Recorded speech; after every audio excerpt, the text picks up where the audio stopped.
G'day, welcome to Market Sound After Work. Well, today I thought I'd do a little bit of an overview of some videos we've been running recently, and that is on the 45-120. Well, it's really old school cartridge, sort of taking it into modern ELR. And our progress with it, it's all going very, very well, probably a little bit better than I expected, but I thought it's time to stop and take check and go through a video and describe the process, sort of join the videos together a little bit, but also, well, explain where we're at right now. Start off with it is as simple as that. It was the idea of what is thought of an old round and an old cartridge and how much the modern, whatever it is, cartridge is so much better in so many different ways and so much more efficient and all the rest of it. There's a little bit of efficiencies that are gained, but largely we're using the same stuff and it's capable of very much the similar sort of results if you use it in the right fashion. So that was a little bit of the logic here. And then the way of doing that, there's other cartridges we've sort of done it with in pushing old ones and making them go really well, but this went right back to pretty much the beginning of cartridges. So we started in the 4570 because it is straight wall cartridge, that sort of things, and that's sort of the range of setting up the bullets. I suppose first of all the rifle, it's a custom chassis, something I put together out of parts, made, welded, machined, and set it all up and make something that isn't an off-the-shelf item, but made a chassis. So that's what we're looking at there. I did that around the Lapua, the Barnard Lapua action. This is one that we got from Barnard over in New Zealand. This is a right-hand bolt, left-hand feed, so it's a target action. They are extremely high quality, well known in the target shooting world for their quality. Single feed action this is, so maximum strength, really nice.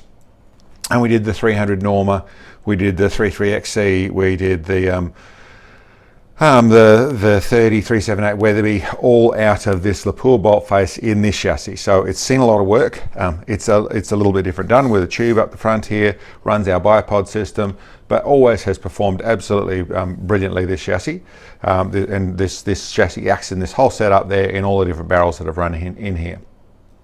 So with a little bit of research, I realized that the rim on the 4570, on the factory 4570, is only a tiny bit bigger than I had to basically do a tiny bit of machining out of the front edge to be able to make the extractor work from from a Lapua bolt face to make it work with the 4570 and the 45-120. Had to thin it out a little tiny bit. So there's a tiny bit of machining there. These could still run in the normal 45-120 in the way of the other fit, but the actual 4570 don't quite extract properly. You can't make it work properly inside this thing here. So it's a tiny bit modified, but basically it's the same thing otherwise. Chambered, all that sort of stuff in there.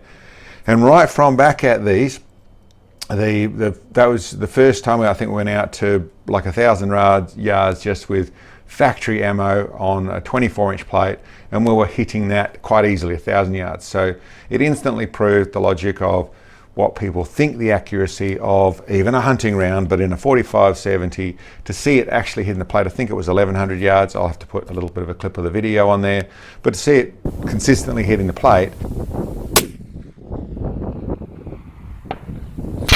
Hit, got him, bottom right. I see that. I held the tiny bit right on that one, and awesome. Still that's factory 300 grain ammo. Yeah, we heard it too.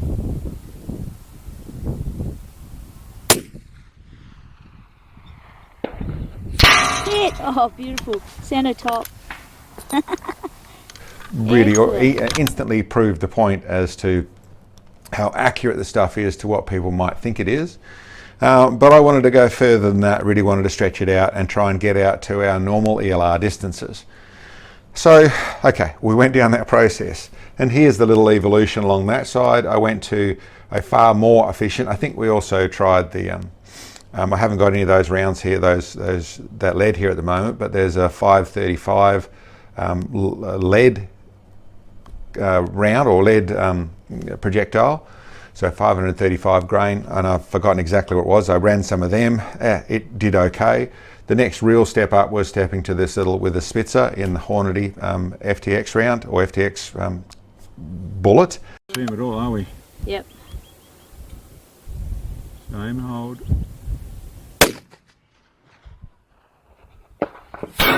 Hit. Beautiful. 4 o'clock. Left of the last one. Okay, so that's, we got a little bit of left and right wind. Yep. That's not bad for the first 5 with these rounds. Absolutely. Got that in there, then pushed it forward, pushed the land forward a little bit in that setup, which and that's a little bit of the story coming up. I had to sort of make something to be able to push that land forward a little bit. So I managed to do that out of an old ream to push the land forward a little bit. Not the perfect way to do it, but still got that land forward a little bit. And then pushed out this cartridge, pushed out the projectile out to get maximum powder in there, which improved things, but we started to still see didn't have enough ballistic coefficient in the bullet to really go much further. Then tried these, which are a 500 grain TSX from Barnes, which are a bit of a peculiar bullet. They're a swaged copper solid bullet. So it's swaged copper rather than machine, so it's still monolithic, but it's actually swaged into that shape. They have the oil grooves on the side there, drive bands, oil grooves, grease bands, whatever you want to call them, on the side there, and they're a flat bottom. So that improved things a little bit, but it still definitely only had X amount of powder pushing a heavy projectile. So along come the 45-120. Got a new barrel done up. This is in 32 inches and did that with the 45-120 and started with the normal, actually that's not it, but still started with what the lead 535 grain projectile. That was only running, it was still running up at the maximum speed for that side of things, and it was okay, but not really worth doing much with. So I went to the swaged TSX, the Barnes projectile, and pushed that as far as I could. I got out to 2,000 yards with that. It was still way too inefficient in its traveling through the air. Worked really nicely at 1,100 yards, really good at that sort of stuff, but we had just too much elevation needed, so there's just too much travel time, which made it variance with any wind or that sort of stuff, just made it a bit tricky, even at, I think that was 2,000 meters, my first attempt. So that's where we got to that stage. I needed to get a more efficient bullet, and as you see here, we got the 575 grain cutting edge projectile. Now we'd basically run everything else in that. We'd run with just a 45-120 ream in there and nothing pushed forward in the throat. Once again, didn't have anything to push the throat forward. There's something ordered, but it's still not coming. That's another story altogether. But needed to push the throat forward to run these projectiles in there in the setup they needed to be to get enough powder in to make them go. So that's where things took a little bit of a turn for the worse or for the different. I actually used that same tool that I had in there to push the ream forward. And although I'd set it up and made it to work properly, very carefully done in a hand ream situation. But what it did, which I was unaware to me at the time, was it picked up on the back and put a really tiny score right at the back of the chamber.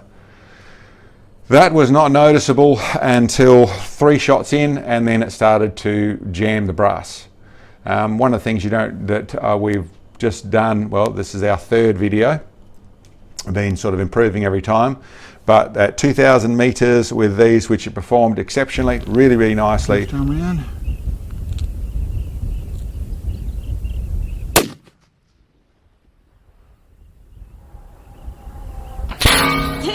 Beautiful. I think it went through. Oh no, we would have holded it. Okay, just behind. Got decent speed, so we're not pushing past that point. We're running just under the 2,400 feet per second out of 575 grain projectile. We're not running too much pressure. We can't get enough powder in there to get too much pressure. But what I did find is because I put that little tiny score in the back of it and showed it for some reason or other, 3 shots in, all of a sudden the brass jammed, won't come out. So what I had to do in every one of those shots was get up and use the push through. I've got a little solid brass end in the push through, and just tap the brass out. Tap it out and then put another one in, fire it, do the same thing. So the rifle, apart from that score, which is why that brass was jamming, the brass would push out into the score and then not let the brass out. And maybe if I'd really hung on the bolt handle, I could have got it out. You break things like that. So I tapped it back out. But what I'm actually saying about performance of the rifle is that me and Sam were both up between every shot. I just cut the video up, so I didn't put that fuss in there. So anyway, listen, a bit embarrassing, but it actually shows how well the rifle was going to perform like that. I lineaged things out very carefully, tried to make it so it was all going to work properly, went out and tested it, and okay, this is good. So we went out to do the 3000. Hadn't changed anything else in the load, set it all back up to the same place, and I think it was 3 shots again, and it started jamming again. We tested 2 shots, it was good. 3 shots out there, just sort of get to target, and then it started jamming again. Once again, not going to try and yank it, not trying to pull past that. We had to get up and down every time to do that shoot. So same thing happened. It still got onto target. Slowly creeping.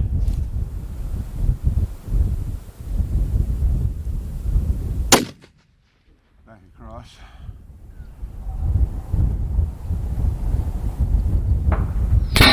Hit.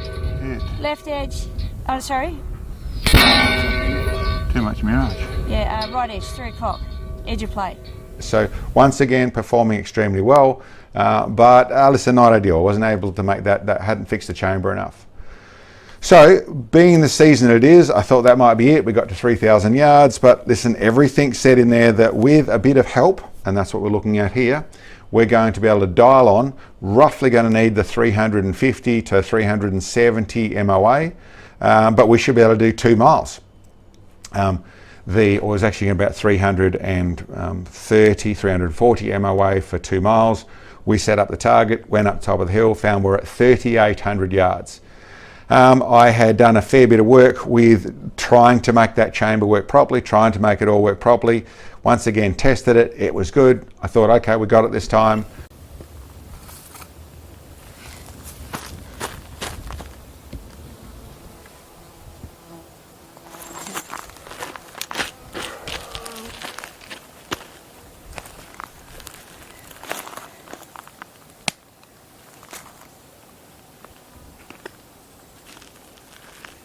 Right. Using.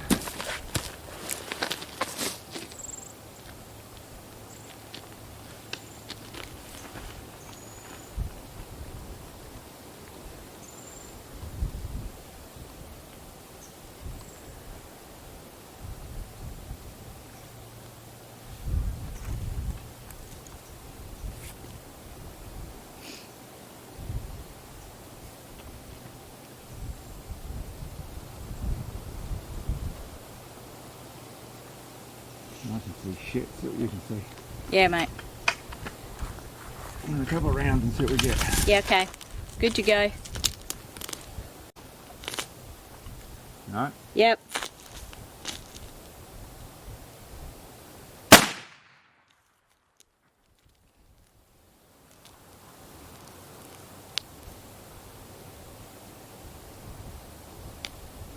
Left and low. 4 targets left, 5 targets low.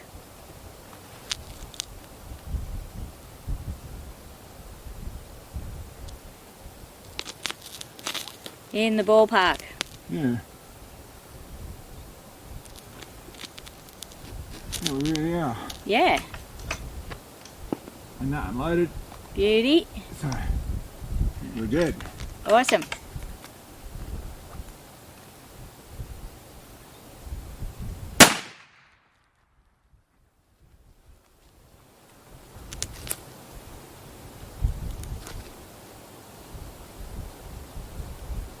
Right, level the bottom edge, 4 targets right. I thought I went too far on that. Okay. Good height. Yeah, well, it's a good little run, isn't it? Yeah. Okay, well, this should be...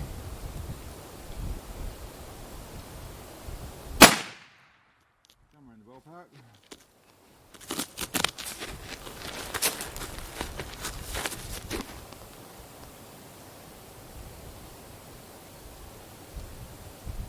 Did not see. And that one's tight. I'm not sure if I'm going to see it here on plate with this. Anyway. Okay. So we'll do a couple more until we get to just verify where that went. Yeah, mate.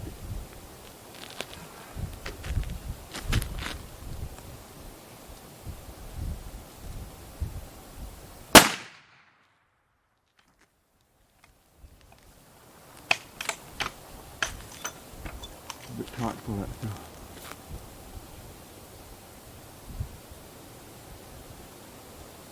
Did not see. I think the plate is clean, but there's a lot of mirage. Well, one more, we'll show it with to no more than 5. Radio, mate. Make sure we can see it again. Yep. We're right in the ballpark and then Yeah. we can't see.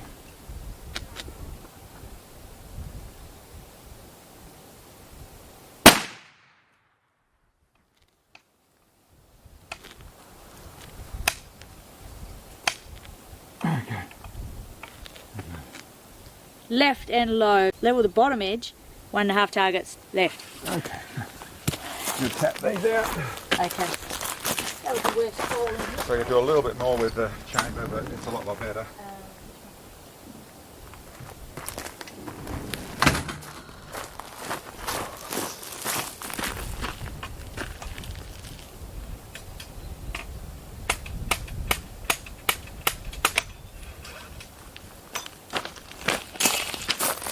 We'll do the rest of this row and then we'll stop. Radio. Just a little tiny run around there where that problem was, so I'm nearly done on that. Cool. So there's a little bit left. Yeah, 1.5 targets left, level the bottom edge.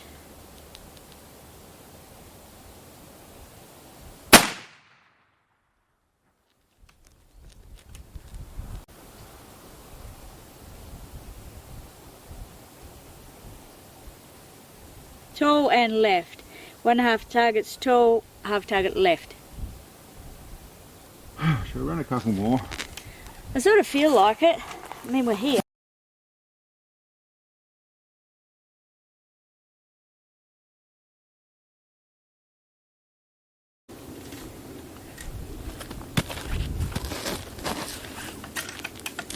Still there.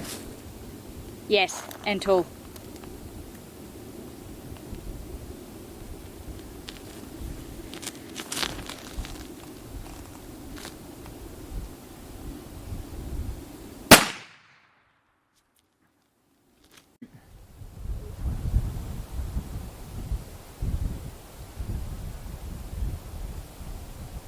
Oh, just off right edge. 3 o'clock, just off.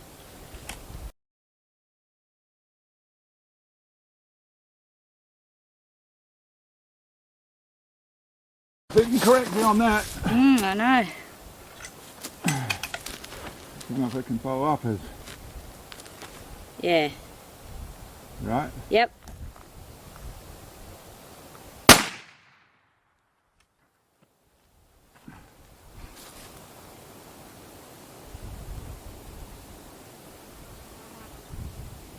Low, level the left edge, 1 target low.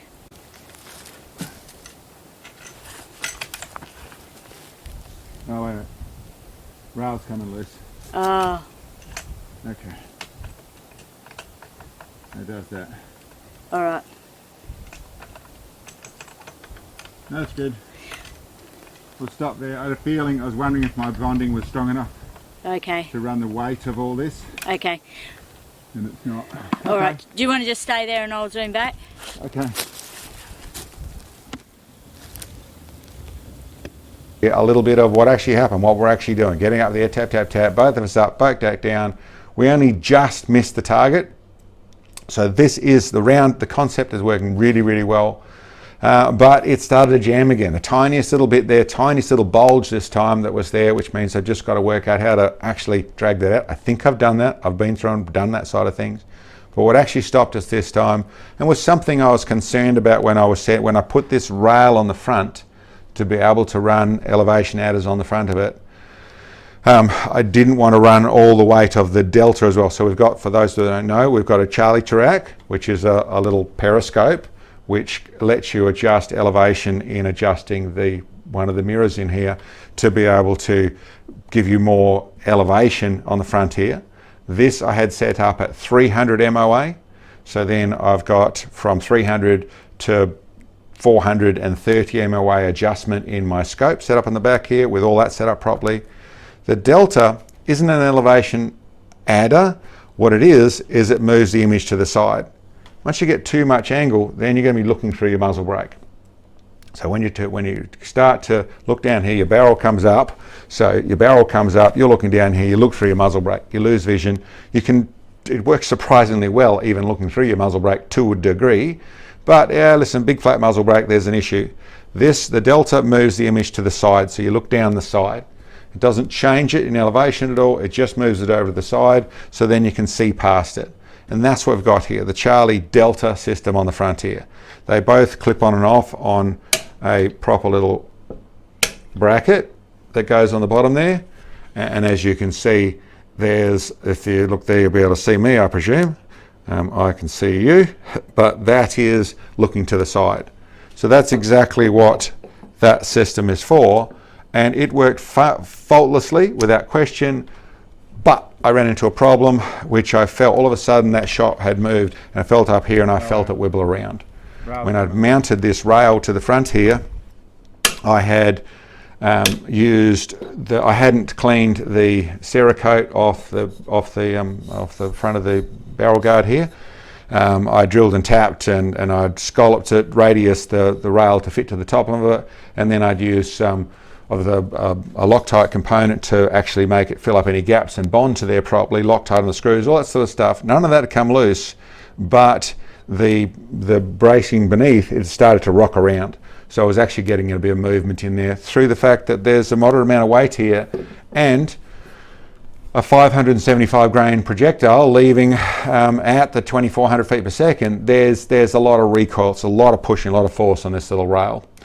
So I've improved that, pulled it to pieces. I took it down to metal so it could bond properly, so metal to metal. I used actually some JB weld in there to actually fill that up properly, so that's nice and solid on that. I re-Loctated in the screws. They took some work to get out because they were Loctated, but it's in there, so that should be solid. So that's on there proper. This system will be able to do that job again when I get back to it, whichever season that is, whether it's this year or it's next year, but we'll see. I've linished out the chamber in the back of it, so that should be better again. I think we're good. I think we should be on the money for making this thing work properly. So, as far as that, apart from my snafu on the chamber, which ultimately I might need to get exactly this, you'd have to redo the barrel. I think I've managed to repair it and pull it all back there. There's about 10 thou that I've had to increase the back of the chamber to do this. That's going to work on that sort of stuff. Testing it and making sure that it extracts properly. Otherwise it extracts beautifully and smoothly. We're not running too much pressure. Everything is working really well in this format. The projectiles, maybe I could have looked further, but those 575s, I couldn't find a ballistic coefficient on them.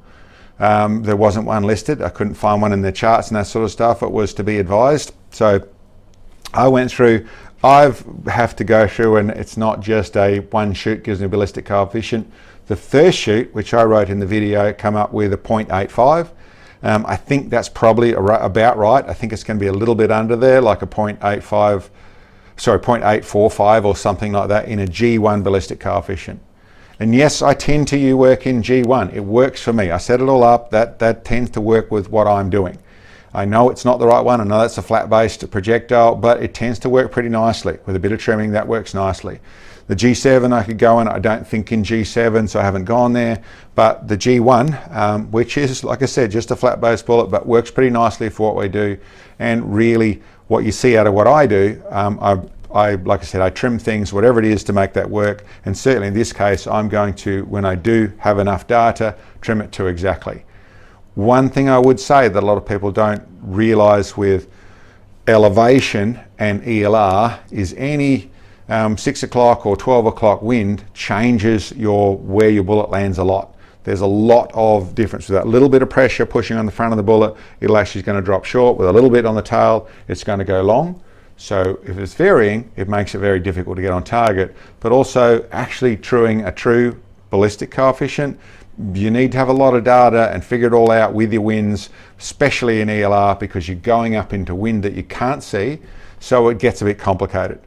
But other than that, other than not having a ballistic coefficient, they have definitely turned it into where, yeah, this is a 150-year-old cartridge, at least, might be a 160-year-old cartridge, but it's a 150-year-old cartridge that is effectively exactly the same. I'm running nitro powder, and yes, I could go down the pain of running black powder and slowing everything down. I'm simply not going to get to those distances with normal ELR.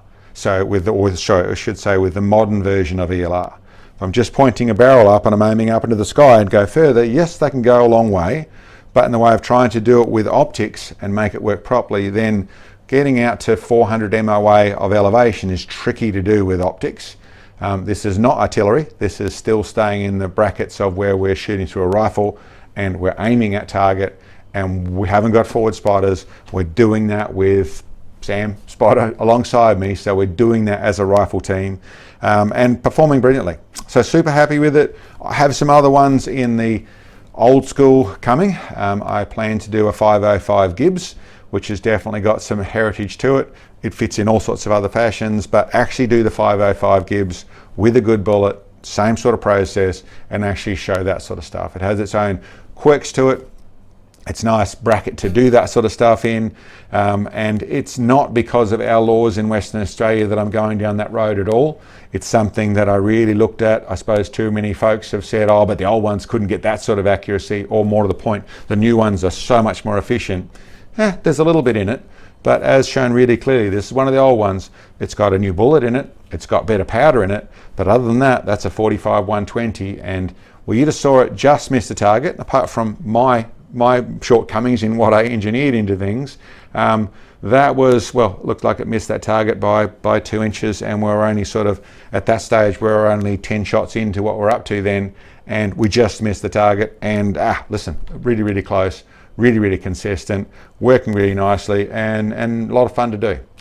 Anyway, guys, that's that one today. I hope that makes some sense. I hope that was a bit interesting. Like I said, when we get back to this, whether it's we get another shot this season or it turns into next season, I don't know.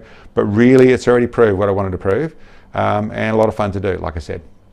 Anyway, guys, thank you very much for checking in. Hope you liked the video, and we'll catch you next time.